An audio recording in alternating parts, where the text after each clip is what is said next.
Yes, mtazamaji wa Uondo TV. Hii ni Uondo Michezoni.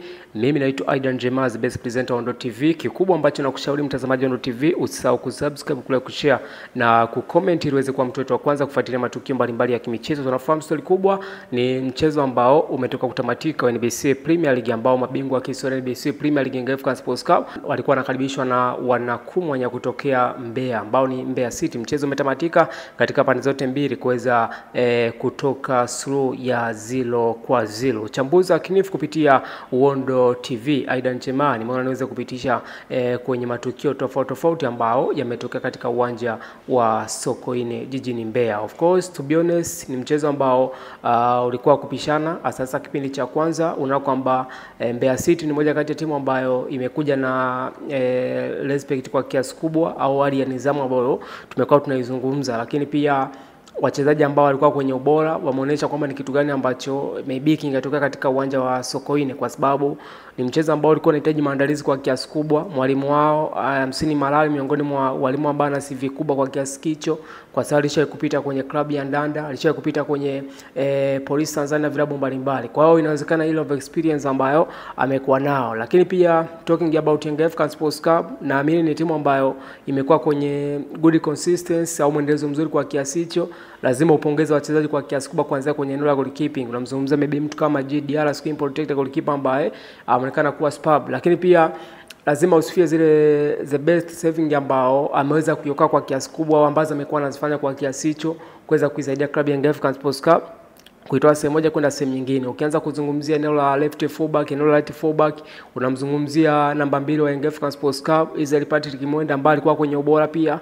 Lazima umsifie zile overlapping ambazo amekuwa anafanya kuanzia kwenye eneo la defensive mpaka kwenye eneo la offensive. Ukimzungumzia mtu kama Sheila Kiboka, kila mtu anafahamu ile ubora ambao amekuwa nao. Lakini pia talking about center back ndani ya Young Africans Sports Club, lazima umzungumzie mtu kama Dickson Job na Ibrahim Baka Ahmadi, ambao tunasema kwamba ni kama the best partnership ambayo imeshaanza kutengenezwa kwenye eneo la center back ndani ya club ya Young Africans Sports Club. Kwa hiyo ni timu ambayo ilikuwa na muundo kwa kiasi kubwa kuanzia kwenye eneo la goalkeeping, defensive, lakini pia kujua namna gani ambavyo ilikuwa inajiposition kwa kiasi kubwa. Kwa hiyo itimezi kwamba wachezaji walikuwa wanajua namna gani ambavyo wanaweza kujiposition. Eneo la midfield unamzungumzia mtu kama Aziza Ndambwile na mtu kama Mohamed Dumbia, AI au artificial intelligence, kwa mujibu wa Rikamu namna ambavyo amekuwa anamuita. Na mwenyewe lazima umsifie kwa sababu ni kama mwalimu Romain Folz bado anajaribu kutafuta ile the best partnership kwenye eneo la katikati, lakini pia maeneo mengi unaona kwamba Young Africans imekuwa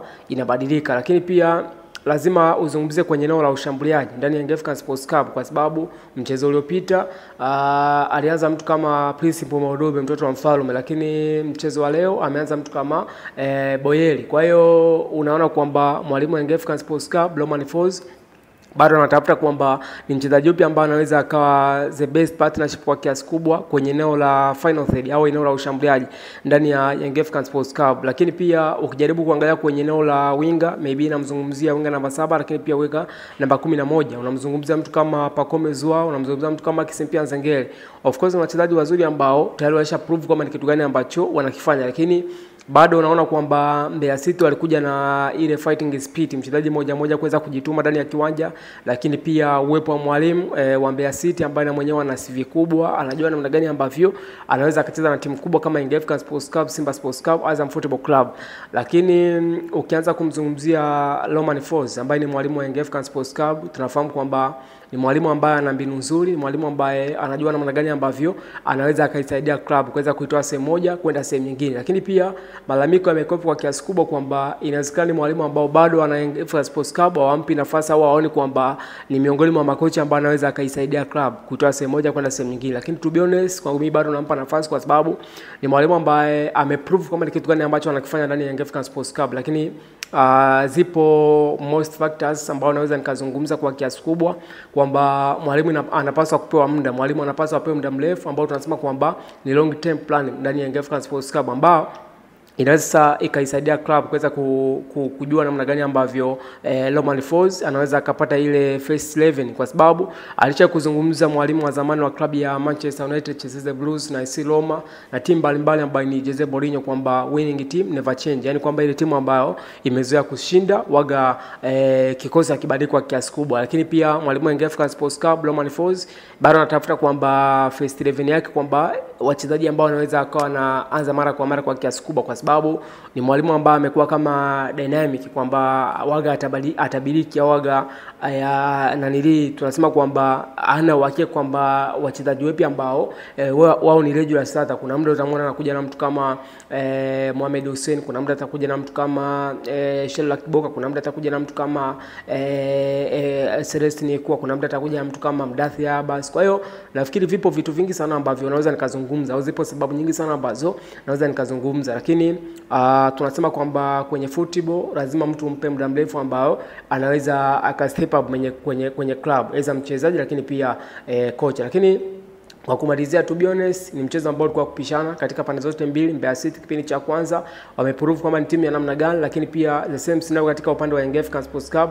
ni timu ambayo imeprove kwamba ni mchezo wa namna gani. Lakini ukijaribu kuangalia uhalisia, ni mchezo ambao ulikuwa kupishana kwa kiasi kubwa. Sasa katika upande wa Mbeya City kuna namna ambavyo walikuwa wanajaribu kuheshimu African Sports Club, lakini pia kipindi cha pili kuna kama tunasema kwamba chances au big chances ambazo wamezipata, lakini pia wameshindwa kuzitumia. Nafikiri ni ubora wa African Sports Club ambao alikuwa na mtu kama Diarra, mtu kama Ibrahim Baka, mtu kama Dickson Jobo. Basi kama wasingekuwa kwenye ubora, sasa hivi tungekuwa tunazungumza kitu kingine. Lakini ni mchezo ambao ulikuwa kwenye level sawa. Katika upande wa Mbeya City ambao ilikuwa inakuja kama second team, japokuwa ilikuwa nyumbani katika uwanja Sokoine, lakini pia African Sports Club ambayo ilikuwa inakuja kama first team, kwa sababu second team ilikuwa inakuja kama Mbeya City. Lakini all on all, African Sports Club point 4 ambazo wamefikisha mpaka sasa hivi. Sasa inaweza ikawa kama alarm kwa kiasi kubwa au wake up kwamba ni kitu gani ambacho inabidi wakifanya kuelekea mchezo ambayo inafuata, aidha kwenye NBC Premier League, lakini pia kwenye michuano ya kimataifa ambao tunasema kwamba